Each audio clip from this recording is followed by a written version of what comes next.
नमस्कार. Myself Dr. Sneh Kumar Mishra, Department of Sociology and Social Work, Bharati Vishwavidyalaya Durg, Chhattisgarh. Welcomes you all in today's lecture of research methodology. Today we are discussing on this topic of most popular ways to study Indian society, part 2. In our previous lecture, we have discussed on this topic most popular ways to study Indian society, part 1. In our previous lecture, we have discussed about the briefly the most popular two ways, and we have also discussed in detail about few most important characteristics features of our Indian society. And we know that Indian society will be our research area with the versatility of its social units and parts. So we have discussed a few things about Indian society, its special characteristics. Few more characteristics mainly we are discussing today. Then we will discuss on the most popular two ways which are using since the beginning of Indian sociology in our society to study social researches and the various parts of our social units. Okay, so we will discuss first the characteristics of regionalism, then sectorialism, then unity in diversity. These three are the rest major most important characteristics of our society: regionalism, secularism, and unity in diversity. कल जो हमने discuss किया, उस discussion के पश्चात जो है कुछ महत्वपूर्ण और लाक्षणिक विशेषताएं हैं जो बहुत महत्वपूर्ण हैं भारतीय समाज की, जिन पर हम चर्चा करेंगे. उसके बाद जो मुख्य दो विचारधाराएं हैं जिनके आधार पे और अध्ययन के तरीके हैं जिनके आधार पे भारतीय समाजशास्त्र के विकास के साथ ही बहुत प्रकार के अध्ययन जो हुए हैं भारतीय समाज से संबंधित, उन पर डिस्कस करेंगे. तो ये हैं क्षेत्रवाद, संप्रदायवाद और अनेकता में एकता, जो आज हम पहले डिस्कस करेंगे इन टॉपिक्स पे as main characteristics features of our Indian society. आशा करता हूँ कि कल जो हमने डिस्कस किया था जिन कैरेक्टरिस्टिक्स फीचर पे हमारे इंडियन सोसाइटी के, वो आपको समझ में आया होगा. आपको भी स्वतंत्र रूप से ऑब्जेक्टिव होकर के, वस्तुनिष्ठ होकर के विचार करना होता है. अपने उस रिसर्च टॉपिक के संबंध में जो रिसर्च टॉपिक आप ले सकते हैं अपने रिसर्च फील्ड से रिलेटेड, अपने सब्जेक्ट से रिलेटेड, जहाँ आपका रुझान है, और फिर उसके बाद जो है विश्वविद्यालय की मदद से, एक्सपर्ट्स की मदद से आप उस टॉपिक को या ऐसे महत्वपूर्ण टॉपिक को जिस पे रिसर्च किया जा सकता है, और इन सब चीज़ों पे हम डिस्कस ऑलरेडी कर ही रहे हैं कि किस प्रकार के टॉपिक का चुनाव आपको करना चाहिए, और what are the validities and appropriacy of a research topic. We have already discussing on this kind of subjects. So हम डिस्कस कर रहे हैं regionalism.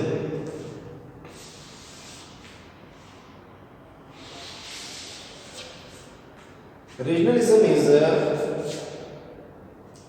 partial kind of affection of someone with his residential area, living area.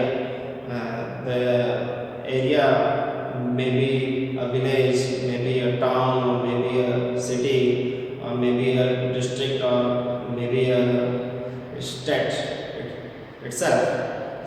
It doesn't matter. But the feeling of prejudiced feeling of superiority about one's own living area,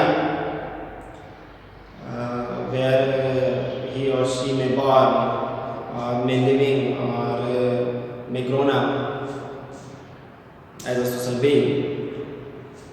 The partial affection with that creates the problem and the concept of regionalism. It is a social problem, and the feeling of regionalism which arise in various peoples are the destructive kind of feeling in our social content. So if we try to understand the feeling of regionalism in our Indian society, so we have many states, many districts. India is a vast continent. So a person of Jammu Kashmir, a person of Tamil Nadu is very much attached with his motherland,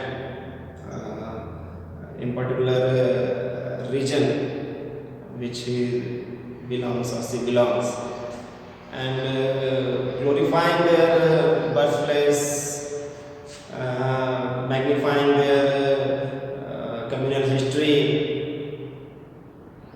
These things are supporting the feeling of and the concept of regionalism. क्षेत्रवाद की अवधारणा को अपनी जन्मस्थली के संबंध में जो व्यक्ति के पूर्वाग्रह हैं, विशेष प्रकार के आग्रह हैं, पक्षपातपूर्ण नजरिया है, अपनी सामुदायिक स्थिति को लेकर के या सामुदायिक इतिहास को लेकर के, ये सब चीज़ें मजबूत करती हैं क्षेत्रवाद की भावना को। ये क्षेत्रवाद की भावना हम देखते हैं, आपने कुछ उदाहरण देखे होंगे किस प्रकार से जो है महाराष्ट्र में कुछ समय पहले इसके संबंध में हिंसात्मक कुछ इंसिडेंट्स भी हुए थे, जिसमें हमने देखा था कि उत्तर भारतीयों के खिलाफ जो है कुछ लोग हिंसात्मक तरीके से कार्रवाई कर रहे हैं और चाहते हैं कि वे अपने नेटिव प्लेस में वापस चले जाएं, अपने मातृ राज्यों में वापस चले जाएं, ताकि उनके जो राज्य हैं जैसे महाराष्ट्र है, महाराष्ट्र में खास करके मुंबई, अब हम जानते हैं कि हमारे देश में मुंबई एक अलग तरह का महत्व रखती है। पूरे देश भर के लोग विभिन्न प्रकार के, हमारी आर्थिक राजधानी भी है, और विभिन्न फिल्म उद्योग और म्यूज़िक से रिलेटेड जो प्रमुख प्रकार की गतिविधियां हैं, लोग हैं, वो वहीं संचालित करते हैं अपनी एक्टिविटीज़ को। तो स्वाभाविक रूप से वहाँ बहुत सारे लोगों का जमावड़ा है जो देश भर से आते हैं, और वहाँ के कुछ इस प्रकार के जो क्षेत्रवादी चरमपंथी हैं, वो कुछ पॉलिटिकल पार्टीज से भी बिलोंग करते हैं। वहाँ की जो क्षेत्रीय पॉलिटिकल पार्टीज, उनका ये कहना है कि उनके हितों की रक्षा नहीं हो पाती दूसरे राज्यों के व्यक्तियों के वहाँ आ जाने से, वहाँ बस जाने से। वहाँ की सरकारी और गैर सरकारी जो जॉब अपॉर्चुनिटीज़ हैं, नौकरियों के सेवाओं के अवसर हैं, उनमें प्रतिस्पर्धा बढ़ जाती है, उनकी भागीदारी बढ़ जाती है। तो वहाँ के जो क्षेत्रीय लोग हैं, स्थानीय लोग हैं, उनके साथ एक तरह का अवसरों में कमी और उनके नज़रिए से अन्याय जैसी स्थिति वो महसूस करते हैं। तो इस प्रकार की कई घटनाएं देखी गई क्षेत्रवाद से संबंधित। कई प्रकार से हमने देखा है कि हिंसात्मक घटनाएं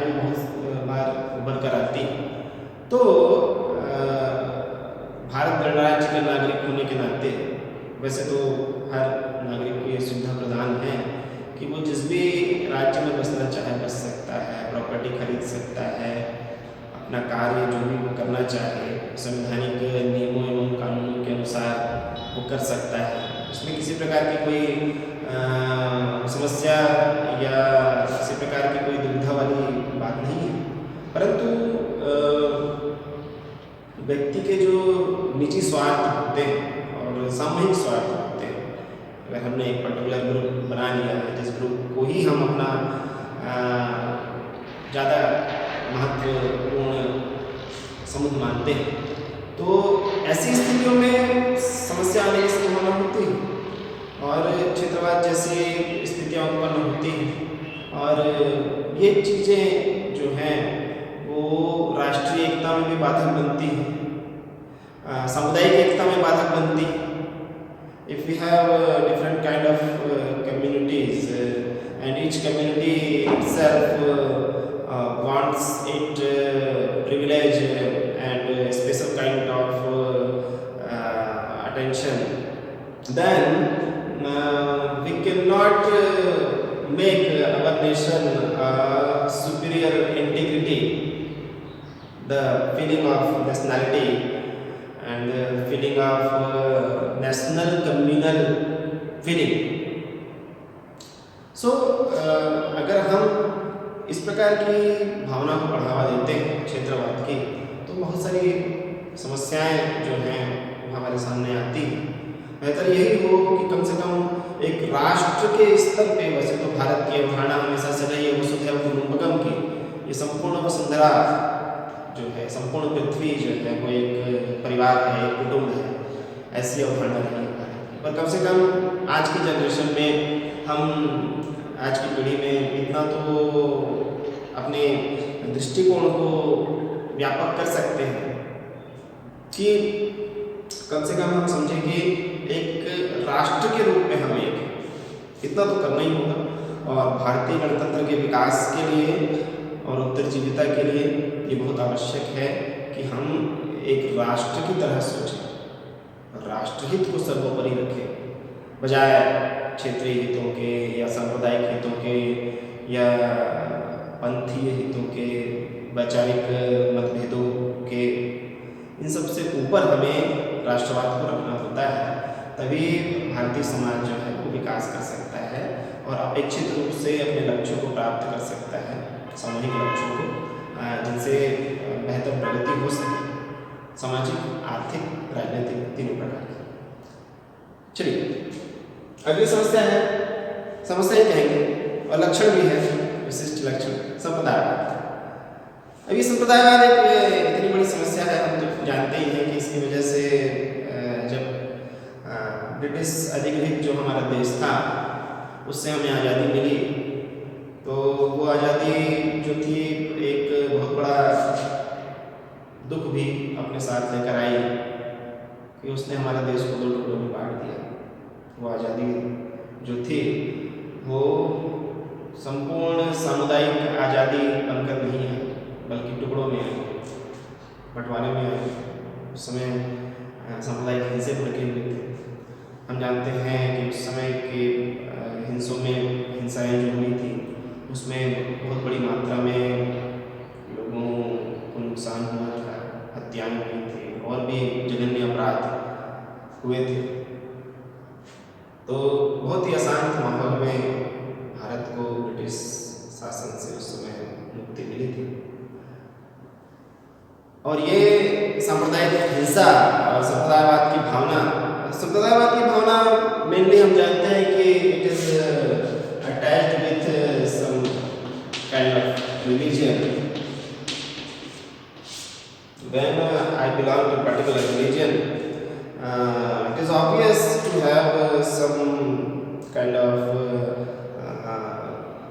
near attachment and some kind of feeling of superiority attached with my particular religion, in which I believe, in which I born, in which I have conditioned myself and my parents and my society has conditioned me in this way.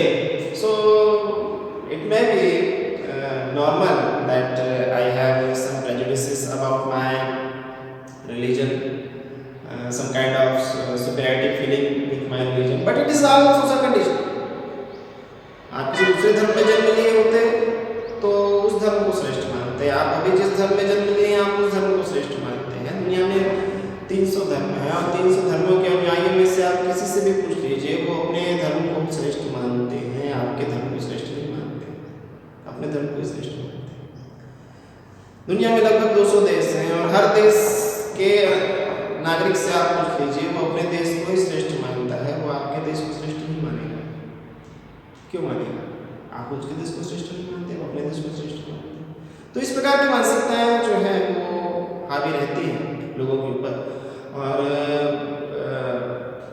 हम देखते हैं कि संप्रदायवाद एक बहुत बड़ी समस्या के रूप में हमारे भारतीय समाज में उभर के सामने आया है और लगातार इस तरह की जो संप्रदाय से संबंधित अशांत सामाजिक वातावरण है वो हम पाते हैं अपने राष्ट्र में।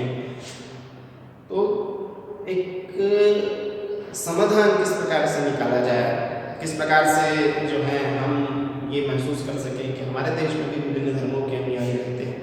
तो सांप्रदायिक जो संघर्ष हैं और खासकर सांप्रदायिक हिंसा जैसी स्थिति उस पर किस तरह से नियंत्रण पाया जा सके, ये एक बहुत बड़ी समस्या होती है। इसके संबंध में विभिन्न प्रकार के सामाजिक शोध हो चुके हैं ऑलरेडी और चल रहे हैं और बहुत सारे रिसर्च करने की आवश्यकता है जिससे हम इस प्रकार की नीतियों को लागू कर सकें, हमारे गवर्नमेंट के समक्ष हम प्रस्तुत कर सकें सुझाव अपने सोशल रिसर्चेस के माध्यम से कि किस प्रकार से हम जो है सांप्रदायिक तनावों को, दंगों को कम कर सकते हैं या क्षेत्रवाद से संबंधित समस्याओं को कम कर सकते हैं। ये समाधान हमें प्रस्तुत करने तो ये हमारी सामाजिक जो नीति है उसका हिस्सा बन सकते हैं और सामाजिक नीति का हिस्सा बन करके हम जो है एक बेहतर सामाजिक नीति की ओर बढ़ सकते हैं जिससे क्षेत्रवाद से जुड़ी हुई समस्याएं या समुदायवाद से जुड़ी हुई समस्याएं जो हैं वो कम होती जाएं और एक बेहतर कल्याणकारी समाज के जो हमारे सपने जो हम सपना देखते हैं कि हमारा राष्ट्र जो है उसका जो सामुदायिक माहौल कम्युनल एनवायरनमेंट वो सबके लिए सपोर्टिव, उसमें एकता, सामाजिक समरसता, आपसी भाईचारा, करुणा, प्रेम आपस में व्यक्तियों के मध्य, नागरिकों के मध्य, ये लक्ष्य और ये सपने हमारे तभी पूरे हो सकते हैं। तो सोशल रिसर्चेस जो है इन सभी सामाजिक समरसता को स्थापित करने का, सामाजिक व्यवस्था को स्थापित करने का, इसके संबंध में सुझाव प्रस्तुत करने का, इसके संबंध में वैज्ञानिक निष्कर्ष प्रस्तुत करने का माध्यम बेहतर समाज निर्माण का जरिया है सामाजिक शोध, आप जानते हैं और आपको भी करना है। चलिए next is unity and diversity. इस प्रकार इतने प्रकार की विविधताएं हैं और जब एक ही राष्ट्र में इतनी विविध संस्कृतियों के लोग रहेंगे, इतनी विविध भाषाओं के लोग रहेंगे, इतनी विविध वैचारिक आइडियोलॉजीज के लोग रहेंगे, इतनी विविध प्रकार के, इतने वर्सेटाइल परसेंटेज में जो है डिफरेंट काइंड ऑफ सेक्ट्स के लोग रहेंगे, तो आंतरिक संघर्ष होने की स्थितियां, संभावनाएं काफ़ी बढ़ जाती हैं, ये स्वाभाविक है। परंतु जब संकट की स्थिति आती है, जब राष्ट्र पर कोई संकट हो या समुदाय पर कोई संकट हो, तो ये सारे जो डाइवर्सिटी है, भाषा को लेकर हो, धर्म को लेकर हो, क्षेत्र को लेकर हो, वैचारिकी को लेकर हो, ये सारी वैचारिक जो डाइवर्सिटीज हैं ये यूनिटी में ट्रांसफॉर्म हो जाती है और ऐसा होता ही है। समाजशास्त्रियों ने इसके संबंध में काफ़ी अध्ययन किए हैं और ये अवधारणा और सिद्धांत विकसित किए हैं कि संकट के समय सामाजिक एकता प्रबल होकर प्रकट होती है। ऐसा होता है। तो कभी कभी ऐसा होता है जब हम प्रकार्यवाद के सिद्धांत को पढ़ते हैं तो हम कहीं कहीं पर ऐसा पढ़ते हैं और देखते हैं कि अ,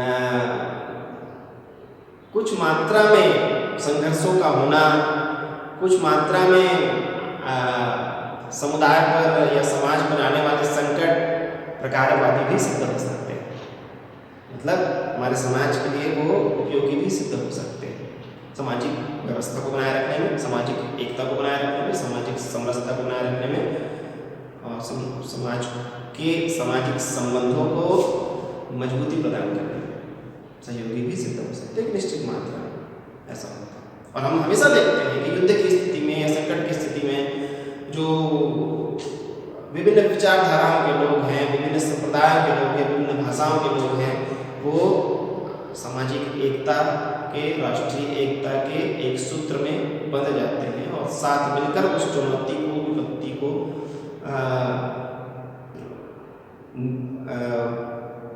आपस में मिलके जो है उसका सामना करने का प्रयास करते हैं, उस चुनौती को जो है बेहतर तरीके से उस चुनौती का जवाब देने का प्रयास करते हैं और सैनिकों का मनोबल बढ़ाते हैं और राष्ट्रहित में जो है जो एक राष्ट्रीय चेतना का निर्माण होता है संकट की स्थिति में, उस चेतना को मजबूत करने का प्रयास करते हैं। ऐसा देखा जाता है। ऐसा सिर्फ हमारे राष्ट्र में होता है ऐसा नहीं है, परंतु ये एक बहुत महत्वपूर्ण विशेषता है।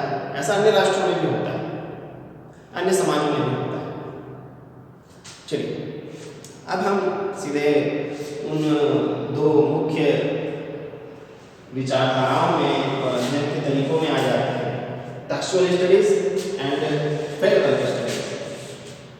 टेक्सचुअल स्टडीज मतलब हमने कल ब्रीफ में थोड़ा सा देखा था, इसे पुस्तकीय परिप्रेक्ष्य, या इसे हम एंटोलॉजिकल पर्सपेक्टिव में कहते हैं।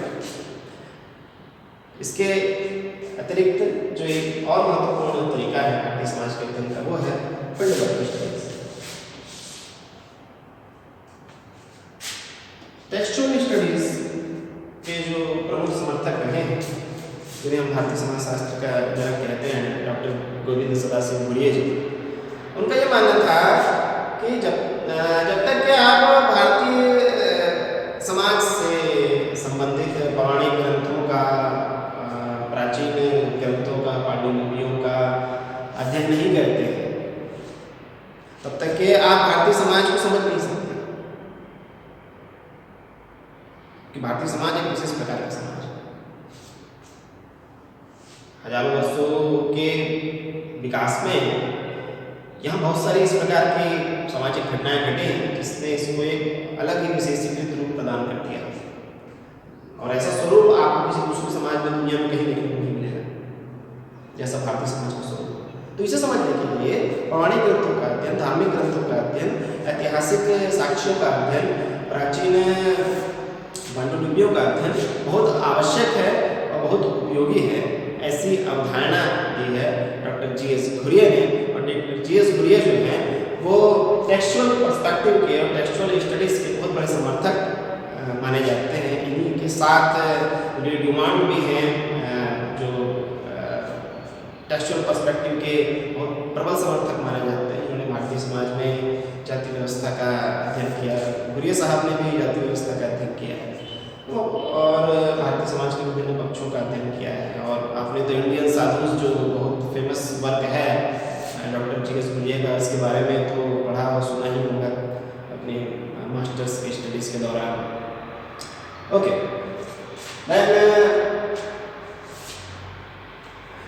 टेक्सचुअल स्टडीज में हम क्या करते हैं, on the basis of religious literature, on the basis of ancient and historical literature, we are trying to study our Indian society and its components.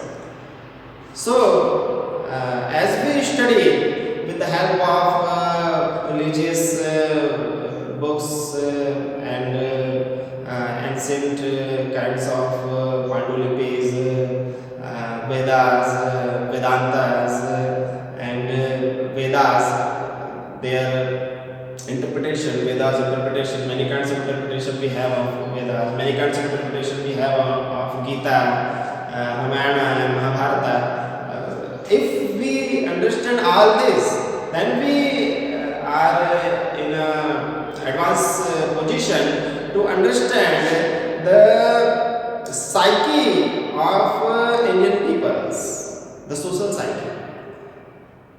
And as we understand the social psyche of the people, we can understand their living, we can understand their social relation, we can understand their kind of thinkings and ideologies which they occur in their daily life and their social relations and social events. तो जब हम इन ग्रंथों का अध्ययन करते हैं, इन साहित्यों का अध्ययन करते हैं, तो हमें पता चल जाता है पुस्तकीय परिप्रेक्ष्य के अनुसार कि इस समाज की रचना कैसे है, जो कि इतना जटिल और इतना विशेषीकृत है, विभिन्न प्रकार के वर्गों जातियों में विभाजित है, विभिन्न प्रकार के पंथों में विभाजित है। तो ये क्यों इतनी प्रकार की मान्यताएं, अलग अलग प्रकार की मान्यताओं को मानने वाले लोग हैं और हजारों वर्षों से वो उन परंपराओं को मानते आ रहे हैं। और बहुत प्रकार की क्रांतियाँ हो गई, राजनीतिक क्रांतियाँ हो गई, आर्थिक क्रांतियाँ हो गई, वैज्ञानिक उपकरणों की सहायता से इंडस्ट्रियल रिवोल्यूशन में टेक्नोलॉजी ने बहुत कुछ परिवर्तन लाया है। फिर भी आग्रह क्यों है भारतीय समाज का अपने प्राचीन परंपराओं के साथ? इनको टेक्सचुअल पर्सपेक्टिव के आधार पर ही समझा जा सकता है। इस प्रकार की घटनाओं को, इस प्रकार के विषयों को समाज से संबंधित। तो बहुत से समाजशास्त्री हैं जो टेक्सचुअलिस्ट के समर्थक हैं। और जब हम बात करें second generation of Indian sociologist, जैसे कि टी.एस. बुलिया के शिष्य जो है उन इरावती कर्वे और उनके अदर जो सिस्टेम मदान और अदर शिष्य जो थे गुरिया साहब के, और कुछ विशेषीकृत जो फेमस सोशियोलॉजिस्ट हैं इंडिया के, like M N. Srinivas, S C. Dube, they have full-handed supported the field work studies. In field work studies, you have to go to the related social area and unit and observe yourself to the related situation which you want to study in your researches, and observe carefully, observe with objectivity and other scientific rules. Study for yourself, collect the data, interpret it, analyze it with the help of sampling. You have to decide your sample size and respondents. You have to use data collection methods, tools, compile the data, analyze the data with statistical tools and computer softwares. It is this kind of style methodology, the field work studies. So, the field work studies are now most popularly used by the researchers, and in a special condition we refer the textual studies also, and in very rare special condition there are the condition which we have to use both simultaneously in one research. The demand of the situation is you have to use the textual methodology and the fieldwork methodology, both in one research project. So, with the demand of the research topic, we have to decide our methodology, our research design, and the way of our research work.